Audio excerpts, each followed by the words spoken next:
Sa loob ng isang mall na nasa gilid ng highway, isang entertainer na nagngangalang Mac ang nagtayo ng isang malaking tolda, at araw-araw ay nagsasagawa siya ng palabas kasama ang kanyang mga hayop. Kahit na nag-e-enjoy ang mga manunood sa lahat ng palabas, ang pangunahing atraksyon ay si Ivan, isang silverback gorilla na nagpapanggap na galit sa harap ng mga tao upang mas mapahanga sila. Pagkatapos ng bawat pagtatanghal, palaging dinadalaw si Ivan ni Julia, ang anak ng isa sa mga empleyado ng circo na si George, na siyang responsable sa pagpapakain sa mga hayop at pag-aasikaso sa mga ilaw. Kahit kaya niyang makalapit sa kahit anong hayop, mas pinipili ni Julia na gugulin ang kanyang mga hapon sa tabi ng kulungan ng gorilla habang gumuguhit ng mga larawan para rito. Matapos ang isa na namang drawing, nilapitan si Julia ni Mac, na pinuri ang kanyang ginawa at binigyan siya ng pera para makabili ng mga bagong Crayola. Nang makaalis ang bata, sinabi ni George kay Mac na malapit na ang bakasyon at inaasahang dadami ang mga dumaraang tao. Kahit na sumang-ayon siya sa sinabi ng kanyang empleyado, nalungkot ang may-ari ng circo nang maiwan siyang mag-isa kasama si Ivan, at naghinanakit siya dahil hindi man lang sapat ang kinita nila nitong mga nakaraang araw para mabayaran ang upa. Habang isasara na niya ang mga pinto, sinabi ni Mac na kailangan nilang makaisip ng paraan para muling makuha ang atensyon ng publiko, at matagal na pinag-isipan ni Ivan kung paano niya ito magagawa. Kinagabihan, pinagmamasdan ng gorilla ang buwan kasama si Estela na isang elepante, at isang maliit na asong gala na matagal nang natutulog sa kanyang kulungan mula pa noong bata pa ito. Matapos ang mahabang pag-uusap kasama ang mga kaibigan, sinabi ni Ivan na kasalanan niya kung bakit hindi na nakakahatak ng maraming manunood ang circo, kaya nagpasya siyang ayusin ang kanyang pagtatanghal sa pamamagitan ng pagpapakita ng mas mabangis niyang anyo. Kinabukasan, natuloy ang palabas gaya ng dati, at ipinakita ni Ivan ang kanyang pagiging mailap at mabagsik. Ngunit kahit ginawa na niya ang lahat ng kanyang makakaya, hindi pa rin gaanong humanga ang mga manonood. Pagkatapos ng palabas, nasa loob si Ivan ng kanyang kulungan nang dumating si Julia na punong-puno ng saya. Ibinigay nito ang dati niyang kahon ng mga Crayola bilang regalo, kasama ang ilang piraso ng papel upang mapaglaruan at mapagguhitin niya. Nang mapag-isa siya kasama ang regalo, sinimulang amuyin ng gorilla ang mga Crayola, hanggang sa dumating ang aso upang kausapin siya tungkol dito. Samantala, sa kanyang opisina, katatapos lamang pakainin ni Mac ang kanyang alagang sanggol na si Snickers at pababa na sana siya nang mapansin niya ang asong gala na nakapasok sa loob. Galit na galit siya dahil hindi pa ito napapaalis ni Costello. Dahil natatakot na mawalan ng trabaho, sinabi ng empleyado na siya na ang bahala sa aso at kinuha niya ang susi ng kulungan upang palabasin ito. Ngunit sa oras na mabuksan niya ang pinto, umupo si Ivan sa gitna ng daanan at hinaranggan ang tao para hindi ito makapasok. Pagkaraan, kinuha ni Ivan ang Crayola at nagsimulang gumawa ng kanyang unang obra. Gumuhit siya ng isang salagubang na nasa loob ng sarili nitong kulungan. Kinabukasan, muling nagtanghal si Ivan at ginawa niya ang lahat upang magmukhang mas nakakatakot. Ngunit kahit anong pagsisikap ang gawin niya, hindi pa rin gaanong humanga ang mga manonood at mabilis ding umalis ang mga ito. Pagkatapos ng palabas, nakatanggap si Mac ng tawag mula sa isa pang may-ari ng circo na nalugi na at nag-aalok ng isang bagong hayop. Tuwang-tuwa si Mac at agad niya itong tinanggap, iniisip na ito na ang kailangan nila upang muling makuha ang atensyon ng publiko. Habang walang kaalam-alam si Ivan sa mga plano ng Mac, nakikipagkwentuhan siya sa aso nang dumating si Julia upang ipakita ang isa pang drawing, na sa pagkakataong ito ay larawan ng asong gala. Nagpasya siyang pangalanan ito bilang Bob. Habang lumalapit ang aso upang tingnan ang iginuhit ng bata, hindi sinasadyang natamba nito ang papel. Dahil dito, nakita ni Julia ang drawing na ginawa ni Ivan at labis siyang namangha sa kakayahan nito. Dahil sa sobrang tuwa, agad niyang tinawag ang kanyang ama. Sa una, inisip nito na simpleng mga guhit lamang iyon, ngunit agad na nakilala ni Julia ang salagubang na iginuhit ni Ivan, na labis namang ikinasaya ng gorilla. Kinabukasan, maagang nagising si Mac at lumabas upang ayusin ang mga huling paghahanda bago dumating ang bagong hayop. Samantala, sinamantala ni Bob ang pagkakataon at pumasok sa opisina ng Mac. Humiga siya sa kama ni Snickers at kinain pa ang pagkain ng aso. Habang kumakain, kinausap si Bob ang poodle, na nagsabi sa kanya na kanselado ang palabas ngayong araw dahil may bagong hayop na darating. Excited na ibalita ito sa iba, agad na lumabas si Bob sa opisina at isinigaw sa lahat na wala munang palabas, na siyang ikinatuwa ng ibang mga hayop. Pagkatapos niyang ibalita ang magandang balita, dumating ang truck na may sakay na bagong nilalang na tumatangging lumabas ng kusa. Nang itulak siya nito at matamba, sinabi ng Mac na kailangan niya ng tulong. Kinuha niya si Stella mula sa kanyang kulungan at dinala ito sa lalagyan kung saan naroon ang isang batang elepante. Gamit ang kanyang nguso, marahang ginabayan ni Stella ang munting elepanteng si Ruby papunta kay Ivan. Ipinakilala ng Mac si Ruby sa kanyang mga bagong kasama at sinabing siya ang eksaktong kailangan nila upang muling pasikatin ang Circo. Dahil sa selos, humiga na lamang si Ivan upang matulog. Ngunit nagsimulang kausapin siya ni Ruby at hinanap pa ang stuffed toy ni Ivan. Dahil pakiramdam niya ay napag-iwanan na siya, pilit niyang tinapos ang usapan. Ngunit napakadaldal ni Ruby at hiniling pa nito na ikwento ni Ivan ang isang kwento. Tumigil lamang ito nang sabihin ni Ivan kung gaano siya nakakatakot tuwing nasa palabas.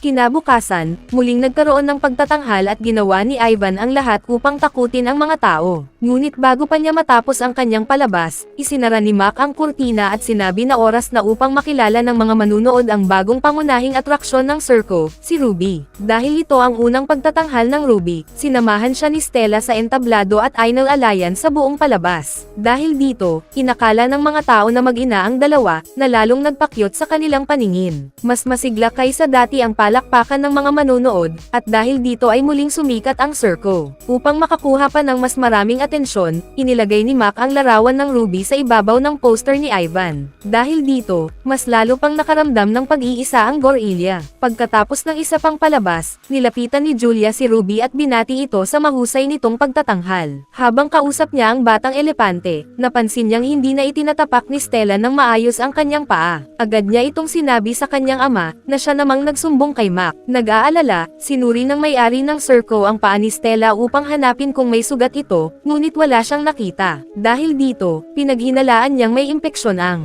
elepante at agad siyang tumawag ng veterinaryo. Habang naghihintay, nagpa siya si Stella na magkwento kay Ruby tungkol sa panahong malaya pa siya at payapang namumuhay sa malawak na savanna. Dahil dito, lalo pang naengganyo si Ruby sa ideya na balang araw ay makabalik siya sa kagubatan at mamuhay ng malaya. Kinabukasan, hindi pa rin gumagaling ang paa ni Stella kaya hindi ito nakasama sa palabas. Dahil dito, si Ruby lamang ang kailangang umakyat sa entablado. Nang oras na ng pagtatanghal, natakot ang batang elepante at hindi lumabas kahit ilang beses siyang tawagin ni Mac. Dahil dito, isinantabi ni Ivan ang kanyang sama ng loob at tinulungan niyang palakasin ang loob ni Ruby. Nang kumalma na ito, mag-isang pumunta si Ruby sa gitna ng entablado at matagumpay na naipakita ang kanyang palabas sa gitna ng masigabong palakpakan ng mga manunood.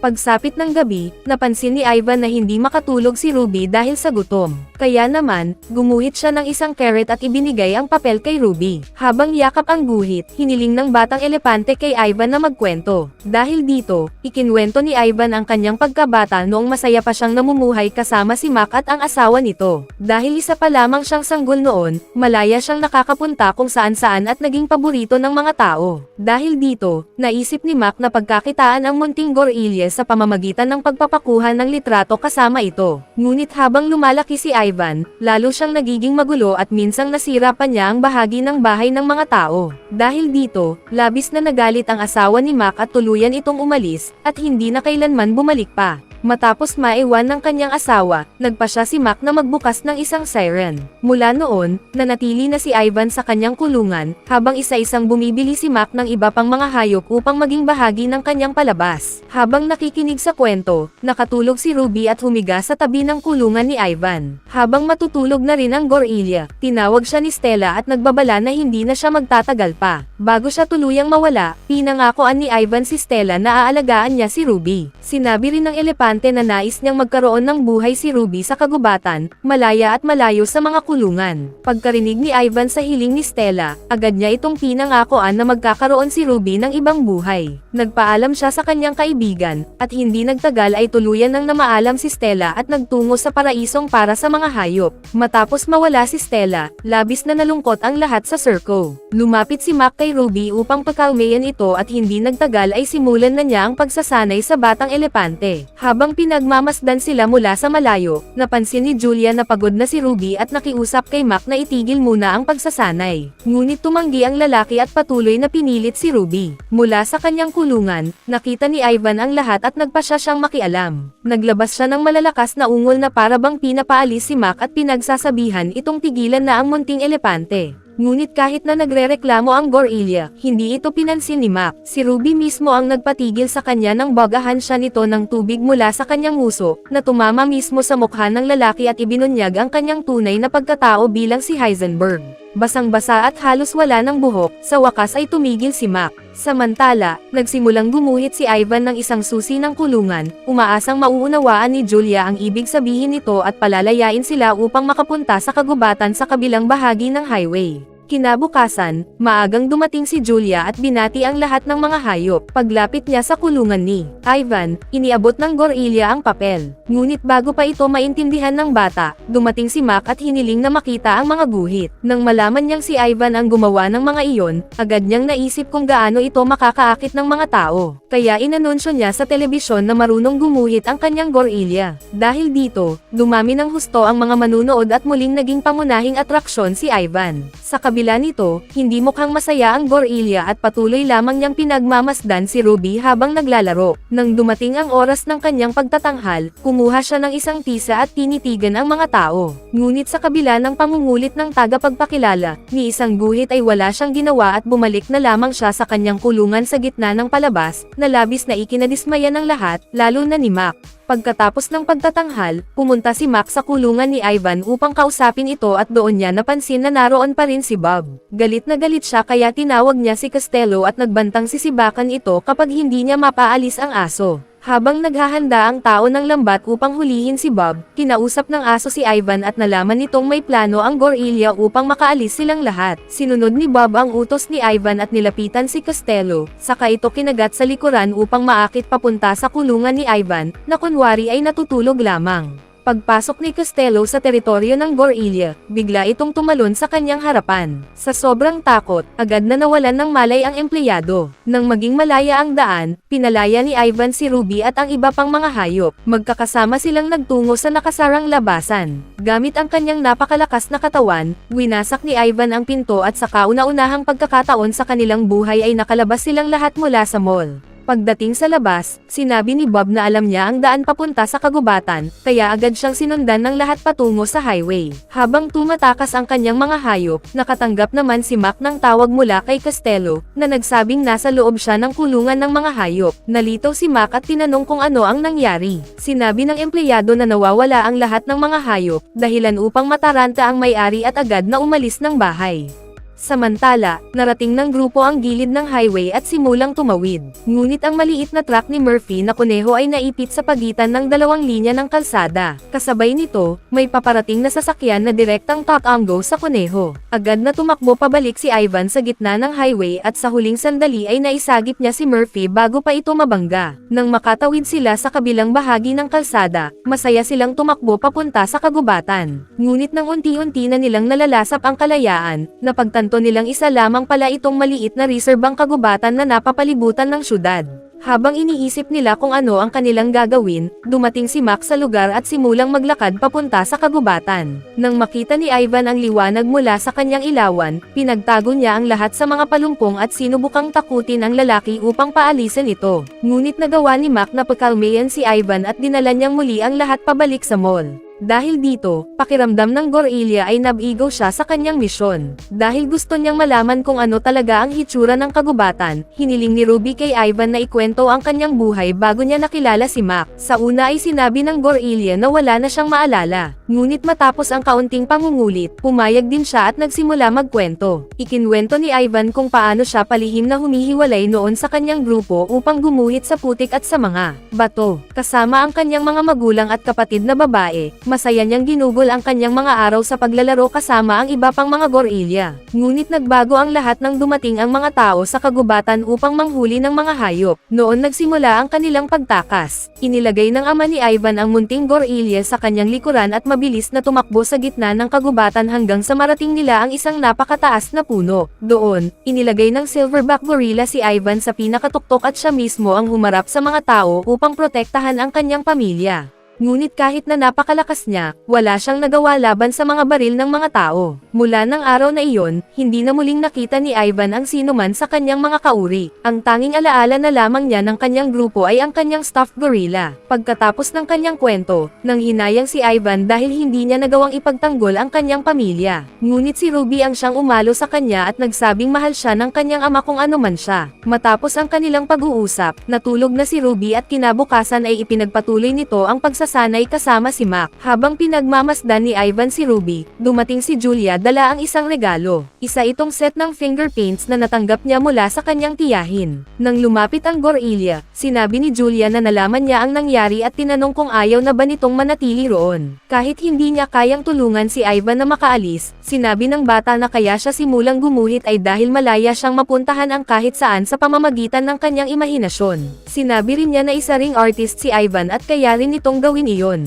Dahil sa mga salitang iyon, napaisip ng mabuti ang gorilla. Habang naglalaro sa tubig, naalala ni Ivan kung paano siya noon naglalaro sa putik noong bata pa siya. Dahil dito, nagpasya siyang gamitin ang mga pintura na ibinigay ni Julia. Binuksan niya ang lahat ng mga lalagyan at simulang gumuhit sa malaking pader ng entablado kung saan siya karaniwang nagtatanghal.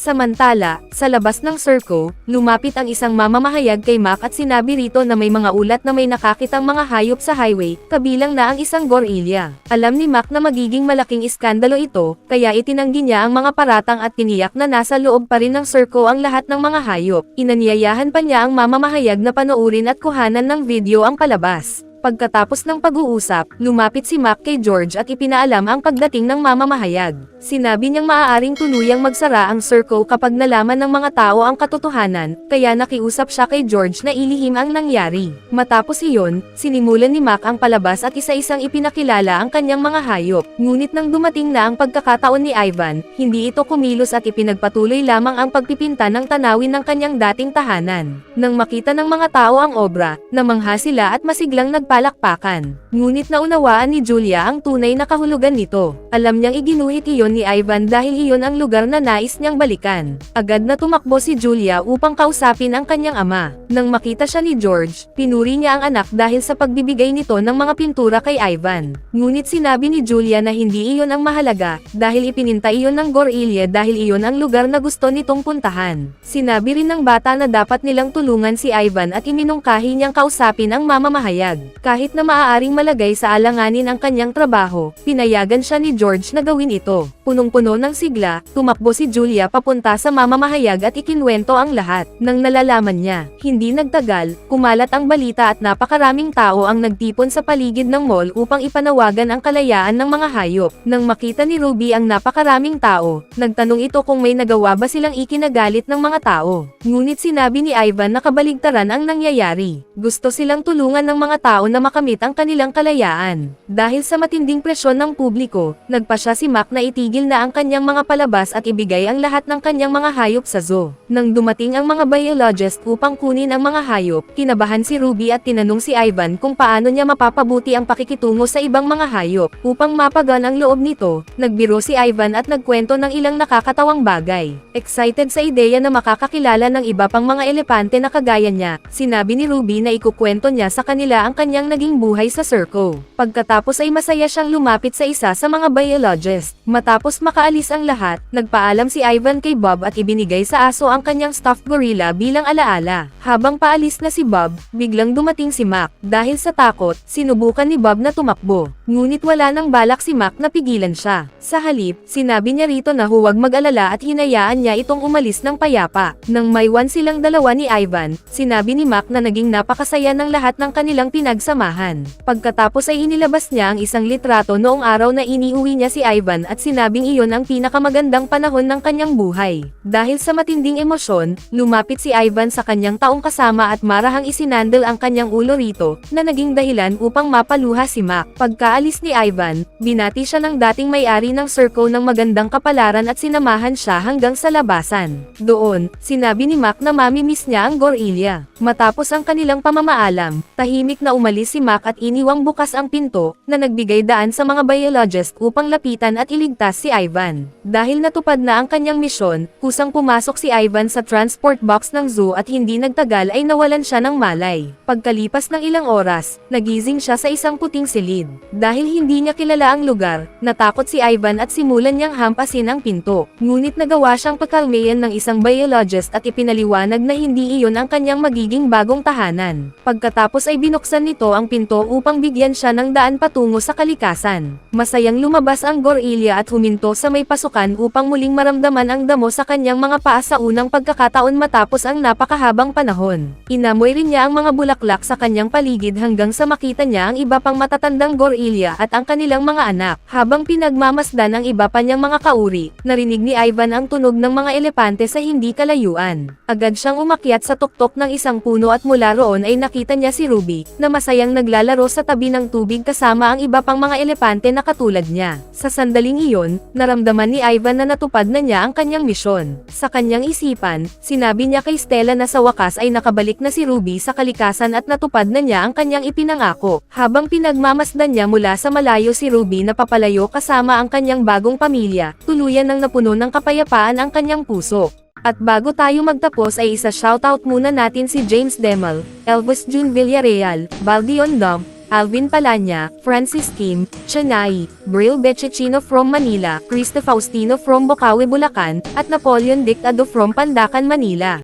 Mag-subscribe na kung hindi ka pa nakasubscribe, pindutin na rin ang notification bell at like button para sa marami pang movie recap katulad nito, at mag-iwan ng comment down below.